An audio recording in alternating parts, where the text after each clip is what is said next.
Talk about a crusher. Yes! Oh! Are you kidding me? And gone!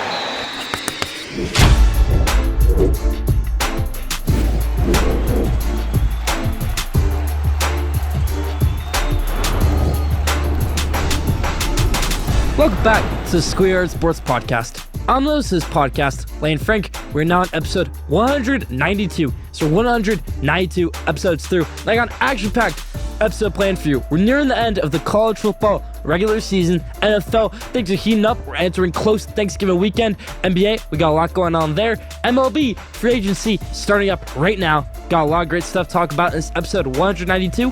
Let's hop into it. Let's start out episode 192, how we always do, with our headlines in the NBA.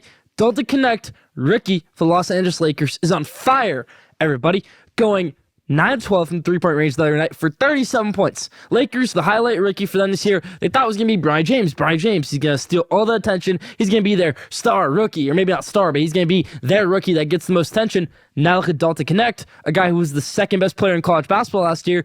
Second, of course, Grizzlies' Zach Edey. Dalton Knecht is on fire right now, everybody. Playing some great basketball. Great to see for the Lakers. They need that sharpshooter. That pick doesn't happen for Dalton Knecht, in my opinion, if JJ Redick is not the coach. Dalton Knecht is a JJ Redick type of shooter who can also dunk on you, can also stretch you out, and play some great defense. Dalton Knecht is a really good player. I love that pick by the Lakers, and he had a great game the other night for the Los Angeles Lakers. He's really leaning into that small forward role, and LeBron's off the court. It's just really good for them right now. He's not the only rookie playing great, though. Sixers rookie Jared McCain coming out of Duke. I heard this guy was the hardest worker at Duke. He was their hardest working player last season, and it showed on the court because he was a really good shooter. Watching Jared McCain in person in the Sweet 16, he played really well. Now it makes sense. Jared McCain might seem like a big personality. Maybe he's not. He's a really good player in the court. He's played some good basketball. He can maybe be that star for the Sixers where it seems like everything's going wrong for them right now. We're going to talk about that later, but Tyrese Maxey and Jared McCain really the only bright spots right now for the Sixers team with Joel Embiid and the whole head case that is. Cleveland Cavaliers, they start out the year 15-0. Unfortunately, tripped up to the Boston Celtics the other night, but got back tonight with a huge win over the Pelicans. This team is really good. Kenny Atkinson making teams wonder why they didn't hire him as their next head coach. Making the Brooklyn Nets wonder, why did we fire him and hire Steve Nash? Maybe if we let KD, Kyrie, and James Harden all play under Kenny Atkinson, we might have a ring right now. We're just going to have to wait and see how Kenny Atkinson, this Cavs team, plays the rest of the year, but so far, looking really good, sitting at 16-1. Smooth things over to the NFL. We had another action-packed week. Joe Douglas, general manager of the New York Jets, fired everybody, and I don't so agree with that firing right there because Joe Douglas, a really good drafter, year in, year out. He took Will McDonald, that was a steal. He took Garrett Wilson, it's a great pick. Took Jermaine Johnson, really good pick. The two picks that Joe Douglas missed on horribly, Sam Darnold, Zach Wilson. That's the issue right there. The quarterback position. That is why Joe Douglas is getting the can right here. Maybe made a forced trade getting for Devontae Adams, but also that might have been from ownership. Woody Johnson. You didn't need Devontae Adams, even though it's great to have him. You didn't need Aaron Rodgers, even though it's great to have him. Maybe getting a rookie quarterback a few years ago instead of Aaron Rodgers. That would have been better. But of course, they got Aaron Rodgers. Now they're in the mess they're in right now. My New York Giants might be even a bigger mess, everybody. Benching quarterback Daniel Jones, moving him to quarterback 4 on the depth chart, starting actually Tommy DeVito over Drew Lock, which isn't a good idea because Tommy DeVito, I think, can win more games than Drew Lock. And then you have the whole mess again. Oh, well, maybe DeVito can be our guy. Now, DeVito, maybe he can be our guy. He won his 3 straight games. Oh, DeVito, he just lost the rest of the games for us. Now we're sitting at 5-11, 5-12. We have number 10 pick again. Whew, that's great. No. For the Giants, lose every game, get the number 1 pick, get Shedeur Sanders, and boom, we're good, everybody, as a New York Giants fan, but everything's looking tough right now for the New York teams. Detroit Lions, though, on fire, everybody. What a great win they had. 52-6, score-a-gami, 46-point win over Jacksonville. Jacksonville's a mess right now, but the Detroit Lions, a great game on Sunday. Minnesota Vikings, they got another nice win. Just keep on winning. It might be close, it might be ugly, but Sam Darnold, Justin Jefferson, they're beating these poor teams. I'll say that. These are bad teams. The Colts, Titans, Jaguars are all very bad teams in those 3 of their last 4 games, but they've won all of them, everybody. So, Titans, tough loss for them, but for Vikings, moving on. Only 2 losses on the year still. Rams, everybody, they got a nice one Sunday over the New England Patriots. I thought Cooper Kupp midseason could have been a good trade target for the New England Patriots, but no, he's on the Rams still, and they got a nice win on Sunday up in Foxborough.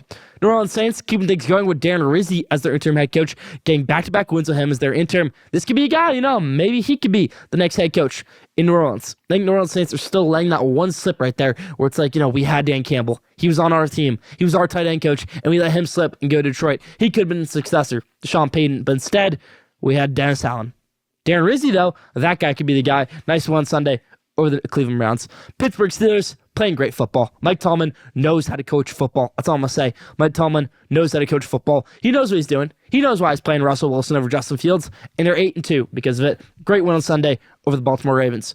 Denver Broncos, everybody, shocked me a little bit. They played at home against the Atlanta Falcons, and they spanked the Falcons 45-6. Great win right there. Broncos over the Falcons. Seahawks, shocking a few other people, including me, beating the 49ers on Sunday. I thought the 49ers finally were turning a corner. After having really good seasons the past few years, this year's been a bit of a down year for San Francisco. And I thought, this game, the last game they had was a really good game against Tampa Bay. They're playing a good team now in Seattle. You go up there, you get that win. I think you have some great momentum for the rest of the year. But no, they couldn't get it done. Bad loss to Seattle on Sunday, in my opinion, for the San Francisco 49ers. Buffalo Bills, they prove everybody wrong, and they get the win over the Chiefs on Sunday. And I say everybody, maybe it's just me, because I say every week, the Chiefs do enough, they get the win. If you hate me saying that, well, you don't have to hear it anymore, because the Chiefs didn't do enough. They didn't get the win. Buffalo Bills, what a great win they had on Sunday over the Kansas City Chiefs. Los Angeles Chargers, they were the best game of the week, beating down the Cincinnati Bengals 34-27. Joe Burrow tried to mount a little comeback. It didn't work. This defense is terrible. This kicking is terrible. Everything's terrible for Cincinnati.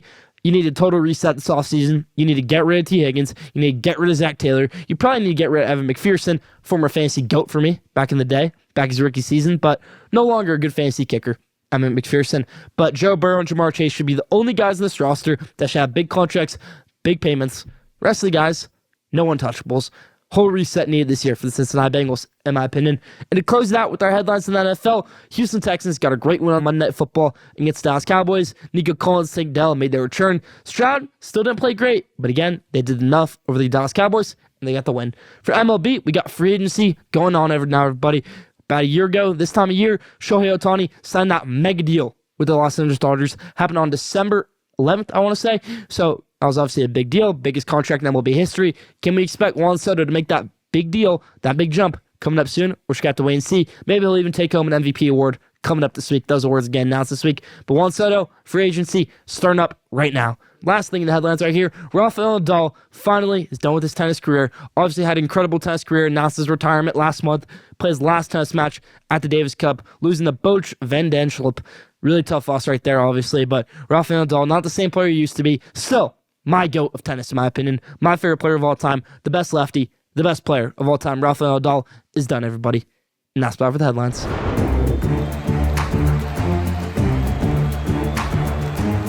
Now, Schoolyard Sports NFL game day, everybody. Let's hop into it, picking the best NFL games of the week. Steelers vs. Browns Thursday Night Football. Kind of reminds me of that 2019 game. Myles Garrett whacks everybody with his helmet. I don't think we get any whacking helmets right here on Russell Wilson. No CTE in this game. Steelers over the Browns. Niners versus the Packers, everybody. These teams are obviously rivals, at least in the playoffs. Aaron Rodgers gets a little bit owned by the Niners. Kyle Shanahan actually doesn't have Matt LaFleur's number in this game. He's the one better than Matt LaFleur. Even though they came up together, Kyle Shanahan always was one step ahead of Matt LaFleur. Not on this one, though. Let's go with Jordan Love and the Packers getting a nice win over Brock Purdy. Maybe a little questionable right here. San Francisco 49ers. What's the future of Brock Purdy with the Niners? No contract still. Vikings versus the Bears. Whew. It'd be terrible to be a Bears fan. I'm just talking about the producers of this show. It'd be bad to be a Bears fan. Almost worse than being a Jets fan. Nothing is worse than being a Jets fan. But the Bears, struggling right now, everybody. I think a month ago, Caleb Williams had 9 touchdowns and 5 picks. A month later, he still has 9 touchdowns and 5 picks. Bears don't win this game. Let's go with the Vikings over the Bears. Bucks versus the Giants. This is a little interesting game. Bucks are 4-6. They're way better in their record. I think they still have a really good shot to win that division, but they have a way better team. Their record shows, and they played better than their record shows. They get the win over here over Tommy DeVito and the New York Giants. I don't see any DeVito special right here. I don't see, Italian stallion magic happening right here. Bucks over the Giants. Cardinals versus Seahawks. Really good game right here. I'm going to go with the Cardinals over the Seahawks. A little sneaky right here. Cardinals move on to 7-4 on the year 2 of Jonathan Gannon. Great stuff right there. Eagles versus the Rams. Let's go with the Eagles there, everybody. Rams got a good win last week. The Eagles are playing like the best team in the NFC, tied with the Detroit Lions. Both teams are playing out of their mind. But Eagles over the Rams. And now, the best game of the week and the last game of the week.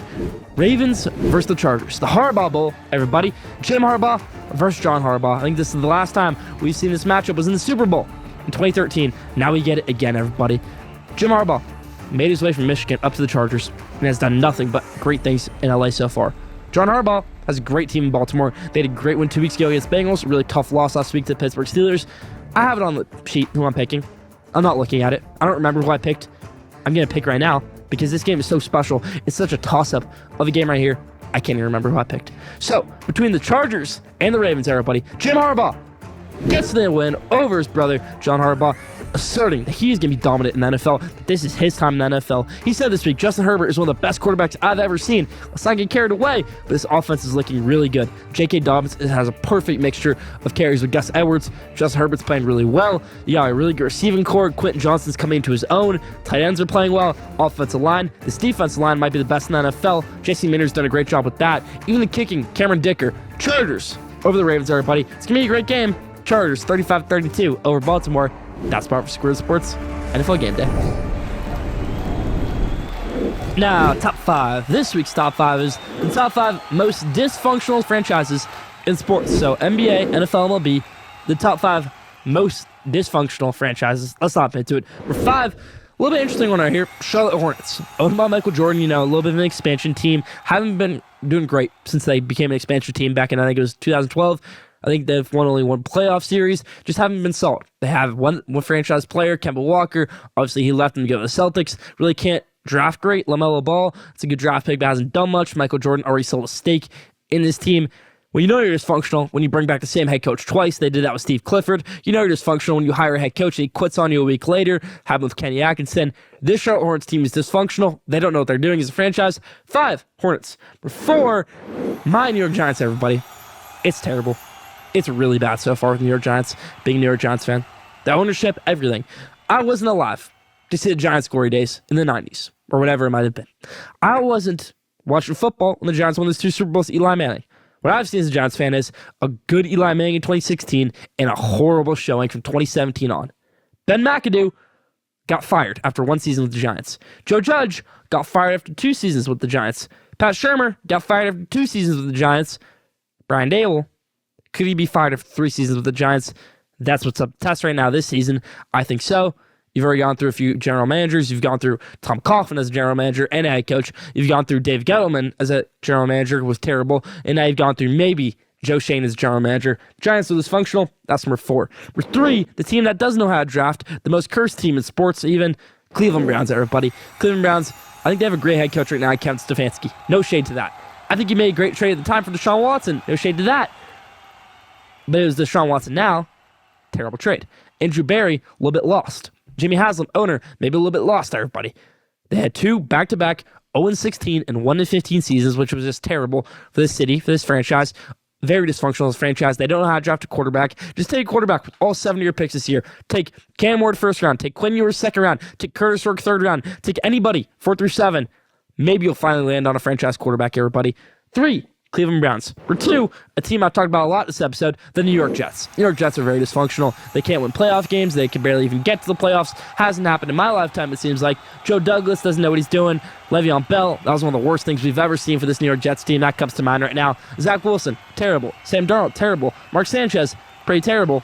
Rex Ryan, wasn't the worst head coach, but it's Rex Ryan. 2, Jets. And number 1, the most dysfunctional franchise in sports. Do I even have to explain it? Oakland Athletics. John Fisher, owner, has done a terrible job with this team. Moving up from Oakland to Sacramento for a few years, now to Las Vegas. This team has no budget. They don't know what they're doing ever. 1, Oakland Athletics. Those are the top 5 most dysfunctional franchises in sports. Stay tuned.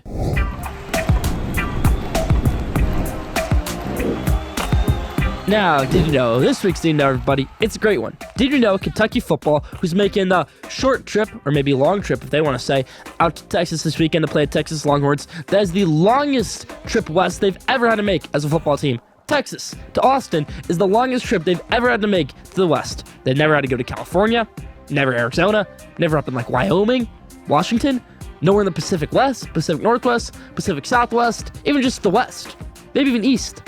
They've never had to go that far for a football game. Didn't know that? Leave down in the comments. That's about for Did You Know this week.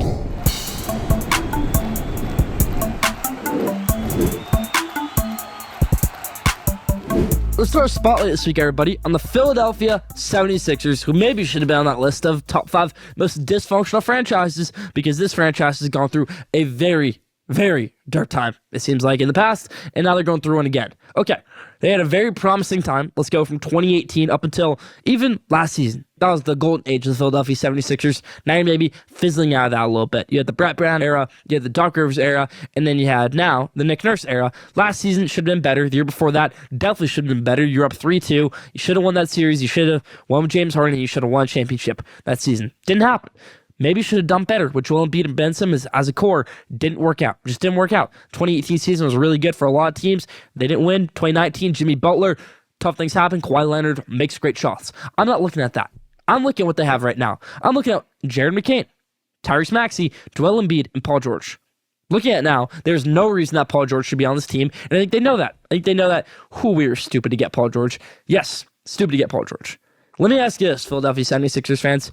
Do you regret not letting Jimmy Butler stay a 76er? He wanted to. He definitely wanted to. They let him go. He wanted to stay. They let him go. I would regret it right now if I was a Philadelphia 76ers fan, but he didn't work well with Ben Simmons. Maybe he worked well with Joel Embiid. He didn't work well with Ben Simmons. He didn't work well with that team because Jimmy wants everybody to work hard. They don't. Joel Embiid, does he want to work hard every day? I'm not someone who's going to question that. I'm not an NBA player. I'm not the one who's 7 feet tall, who has knee injuries, who can't play back-to-backs. I'm not the person doing that. I'm not going to say Joel Embiid doesn't work hard because he's in the NBA, and I'm not. He's a great basketball player. He's getting paid $150 million, whatever it might be. I'm not. Ben Simmons isn't either, though. Ben Simmons, I will say, is not a hard worker, and that's known. Again, I'm not the one to question if Ben Simmons is going to be a good basketball player again, but I will say that, he's not the best worker. Maybe that's why he's not in Philadelphia anymore. I will tell you, like I said earlier in the episode, Jared McCain is a hard worker. Tyrese Maxey is a hard worker. I think Nick Nurse, championship-winning head coach, can be a hard worker and can build this team a championship. Paul George, at this point in his career, is he willing to go all out for a championship? I don't know. I don't know if it's with this team.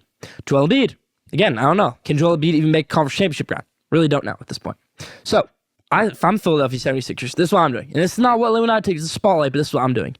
I'm keeping Jared McCain. I'm keeping Tyrese Maxey. I'm building around those two. Everybody else, you're on the market. Joel Embiid, you're on the market. Paul George, you're on the market. Riddle me this. Giannis Antetokounmpo, and I talked about this with Ryan Ward last week, could be on the market in the very near future.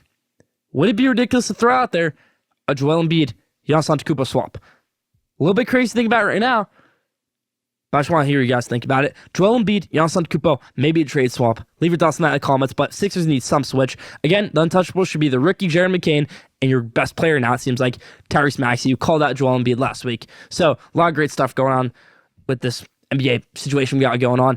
Bad stuff for the Sixers, good stuff for the NBA. Drama, we always like to see it in the NBA. That's about it for my spotlight this week.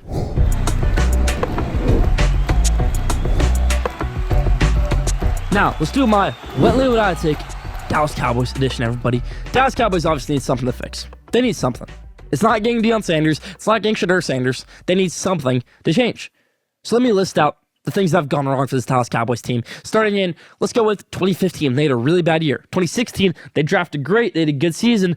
No playoff win. They had a playoff bye. They didn't get a playoff win. That was Dak's rookie season. That was Ezekiel Elliott's rookie season. It actually has been their best season since Dak and Zeke have been Dallas Cowboys.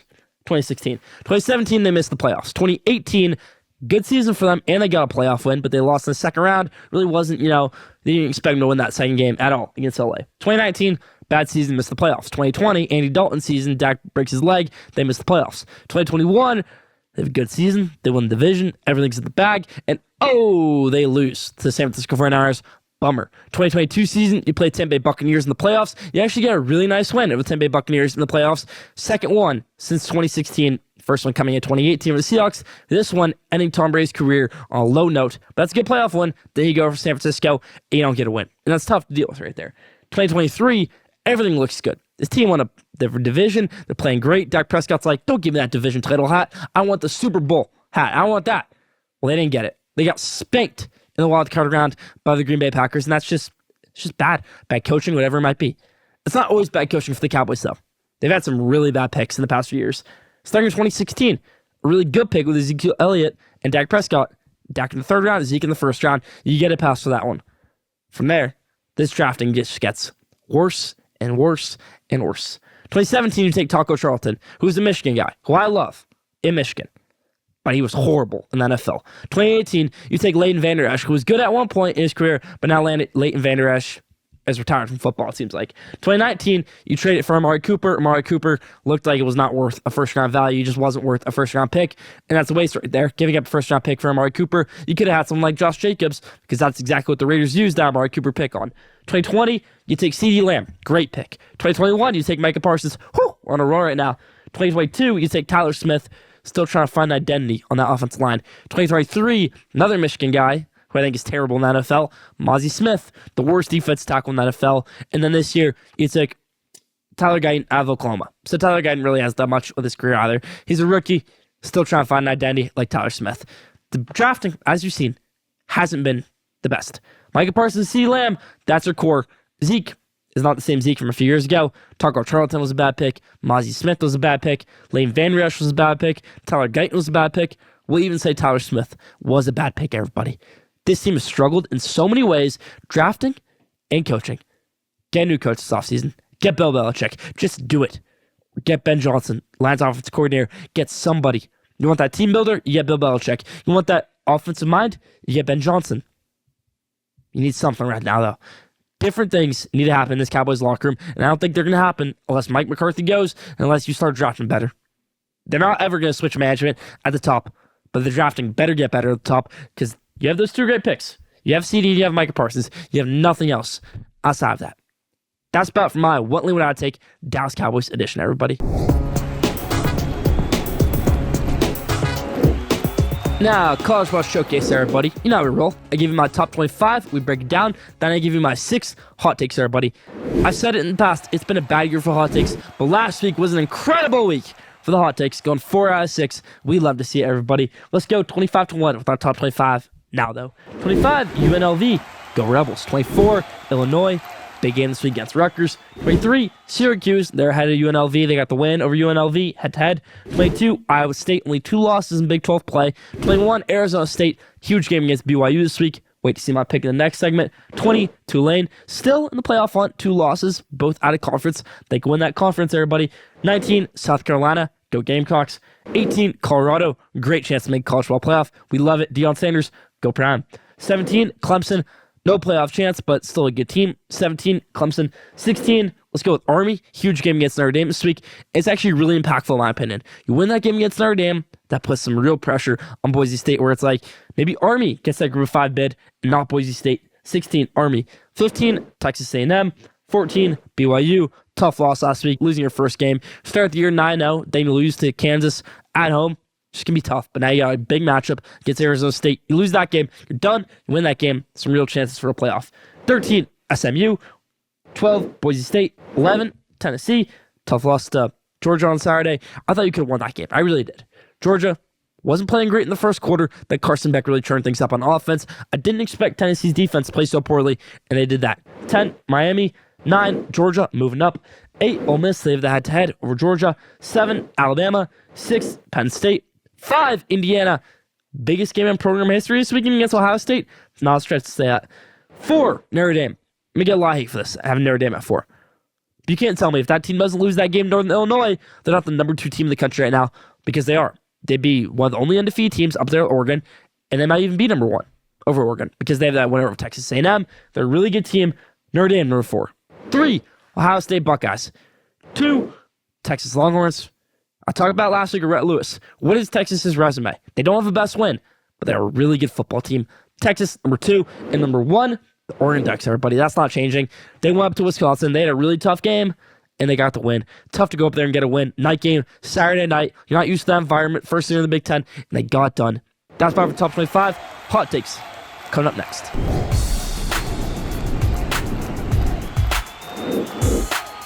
Now, College Football Showcase, the hot takes, everybody. You know we roll. I give you my 6 hot takes. We start out with the second best game of the week. We end with the best game of the week, which this week is Ohio State versus Indiana, everybody. Now, first game pick, Notre Dame versus Army. It's at Yankee Stadium. You know, I was thinking, I'm in New York this weekend. Maybe I just go out to this game, see a little Yankee Stadium football action between Notre Dame and Army. Notre Dame spanked Navy 2 weeks ago, but I think this Army team is better than Navy, actually. Bryson Daly, when healthy, is one of the best running quarterbacks in the country, if not the best running quarterback in the country. Army is a great defense, but the unfortunate thing for Army is Notre Dame has the best dual threat quarterback in the country, and that's Riley Leonard. I said it. Riley Leonard is the best dual threat quarterback in the country. 21 touchdowns, 4 picks in the year, running the ball great. A lot of people want Notre Dame to bench Riley Leonard after that Northern Illinois game, and they didn't. He's played great football since. Notre Dame wins over Army. It's going to be close. 31-17, Notre Dame over Army. Next one, the BYU Cougars taking on the Arizona State Sun Devils. Kenny Dillingham has built up a great program so far at Arizona State. Fortunately, they don't win that national championship this year. Those dreams die today. BYU over Arizona State. Florida versus Ole Miss. It's going to be a really good game, everybody. DJ Lagway in Florida are a completely different team than Aiden Warder in Florida, the Graham Mertz in Florida. DJ Lagway is going to be a Heisman contender for years to come. Not this year, but for years to come. And they got a great one last week over LSU. It's going to be a close one, but Ole Miss gets it done over Florida. Next one, Minnesota versus Penn State. It's always tricky to go up to Minnesota. I think PJ Fleck gets the guys going a little bit. They cut it really close to Penn State, give me a huge scare, but they don't get the job done. Nittany Lions over the Gophers, 31-28. Nittany Lions over the Gophers. Auburn versus Texas A&M. Everybody thinks Texas A&M is going to win this game and go into Texas next week. They do. I can't disagree. Mike Elko sent his press conference this week, and maybe it's the only reason I'm picking it. He said, we're looking forward to Texas, or we're looking forward to Auburn. He said, we're looking forward to Texas. I mean Auburn. First he said Texas, then he said Auburn, but we all know he really meant Texas. He's looking forward to Texas. He just didn't want to say that. Accidentally said it. That's disrespectful to Auburn. If I'm Hugh Freeze, that's disrespectful. If I'm the quarterback for Auburn, if it's Hank Brown, if it's Walker White, if it's Peyton Thorne, whoever starts this game for them, it's still up in the air, that's disrespectful. You're going to go out, you're going to cut a really close game with Texas A&M. You're still not a good enough team, though, to get the job done. Aggies get a huge scare from the Auburn Tigers this one, but no, they don't get the job done. Auburn. Texas A&M moves on with a huge showdown next week against Texas. That's going to be a great game. Texas A&M over Auburn. Now, for the best game of the week, Indiana at Ohio State. This game reminds me so much of 2020, Indiana at Ohio State. That was a great Indiana football team. Michael Penix Jr., Ty Freifogel, Payne Hendershot, just a really good team. Ohio State that year was also good. They had Justin Fields, they had Chris Olave, they had Garrett Wilson, they had studs all across the field. Ohio State barely won that game at home. This game's at home for Ohio State.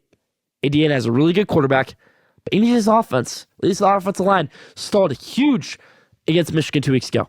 Now, do I think those problems are going to get fixed? I think so. I think Michigan also has a better defensive line than Ohio State has. Ohio State center also has a torn Achilles out for the year. Look for Kamara on that defensive line for Indiana to have a really good game. But at the end of the day, it's going to be a low-scoring battle. Ohio State's offense gets it done over Indiana. Curtis Rourke, he's not ready for that 100,000 fans. I've said it all year that Curtis Rourke has been a good quarterback. Not in this game, everybody. Indiana, fortunately, loses their perfect season to Ohio State. You still make the playoff at 11-1, but you don't make Big Ten championship game. That's tough right there. Curtis Rourke in Indiana, get a loss right here to Ohio State. Buckeyes over Indiana, 31-28. Ohio State over Indiana. That's part of the showcase this week.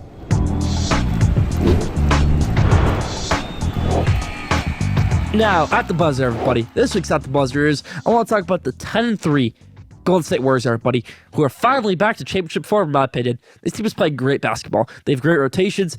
Steve Kerr says, we have an 82-game season. We should shorten that 82-game season. They're never going to do it as a league, but Steve Kerr's a better idea. We're going to play more guys throughout the season, and then come playoff time, when we shorten Steph Curry's minutes right now, it'll all play off come playoff time, where he, as the top guy, he can play 40 minutes a game. He can go out there, take an 8-minute break a game, and then be out there for the rest of the game, play some great basketball, and win a championship for us. This rotation is deep with Moses Moody, Jonathan Kuminga, Brand Poziemski. You got, obviously, Draymond Green playing good basketball, Stephen Curry playing great basketball. He can be an MVP candidate again this year, in my opinion. Warriors on fire, and that's about for the buzzer this week.